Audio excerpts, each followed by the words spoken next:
വിഷുവെന്നാൽ കണിയും കൈനീട്ടവും കൊന്നപ്പൂവും തന്നെയാണ് ആദ്യം മനസ്സിലെത്തുന്നത്. ഇവയെല്ലാം കേവലം ആഘോഷങ്ങൾ മാത്രമല്ല, സാംസ്കാരികപരമായ ചരിത്രവും പശ്ചാത്തലവും ഓരോ ആചാരങ്ങൾക്കും പിന്നിലുണ്ട്. ഈ വിഷുദിനത്തിൽ അവയുടെ പ്രാധാന്യം കൂടി പങ്കുവയ്ക്കാം.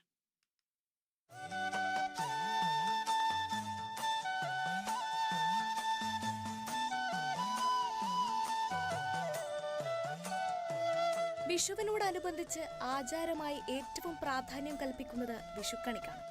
സൂര്യൻ മേടം രാശിയിലേക്ക് സംക്രമണം നടത്തുന്ന ഉദയത്തിലാണ് വിഷുക്കണി ദർശിക്കുക. ശുഭമുഹൂർത്തത്തിൽ വിഷുക്കണി ദർശിച്ചാൽ അടുത്ത വിഷു വരെ സർവ്വ ഐശ്വര്യങ്ങളും സമൃദ്ധിയും അനുഭവിക്കാൻ സാധിക്കുമെന്നാണ് വിശ്വാസം. വിഷുമുഹൂർത്തത്തിൽ തന്നെ വിഷുക്കൈനീട്ടം സ്വീകരിക്കുന്നത് സമ്പത്ത് പ്രദാനം ചെയ്യുമെന്നും കരുതപ്പെടുന്നു. എല്ലാ ഐശ്വര്യങ്ങളും സമ്പത്തും ജീവിതത്തിൽ ചൊരിയാൻ വിഷു ആചരിക്കുന്നുവെന്നാണ് ഐതിഹ്യം. കണിയുരുളിയിൽ ഒഴിവാക്കാൻ പറ്റാത്ത ഒന്നാണ് കണിക്കൊന്ന. കൊന്നപ്പൂക്കളില്ലാത്ത വിഷു ആഘോഷങ്ങൾക്ക് പൂർണ്ണതയില്ല എന്നാണ് സങ്കല്പം.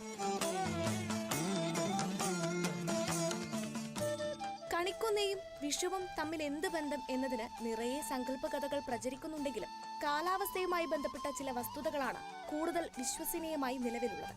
കൊടും വേനലിന് തൊട്ടു മുൻപ് പൂവിടുകയും കാലവർഷമാകുമ്പോഴേക്കും കായ്ക്കൾ വിത്തുവിതരണത്തിന് പാകമാവുകയും ചെയ്യുന്ന ചെടിയാണ് കണിക്കൊന്ന.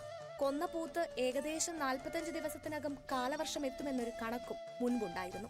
മീനമാസച്ചൂടിൽ സുലഭമായി ലഭിക്കുന്ന പൂക്കൾ എന്ന നിലയിലാവാം കണിക്കൊന്ന വിഷു ആഘോഷങ്ങളുടെ ഭാഗമായി മാറിയത്. എന്നിരുന്നാലും ലോകമെമ്പാടുമുള്ള മലയാളികളെ ഒന്നിപ്പിക്കുന്ന ആഘോഷങ്ങളിലൊന്നാണ് വിഷു. സമ്പത്തിന്റെയും സമൃദ്ധിയുടെയും ഐശ്വര്യത്തിന്റെയും ആഘോഷം. ഒപ്പം സ്നേഹത്തിന്റെയും പ്രതീക്ഷയുടെയും നാളുകൾ വന്നെത്തുമെന്ന വിശ്വാസത്തിൽ ആളുകൾ ഒത്തുചേരുന്നു നല്ലൊരു നാളേക്കായി. News desk, Kerala vision news.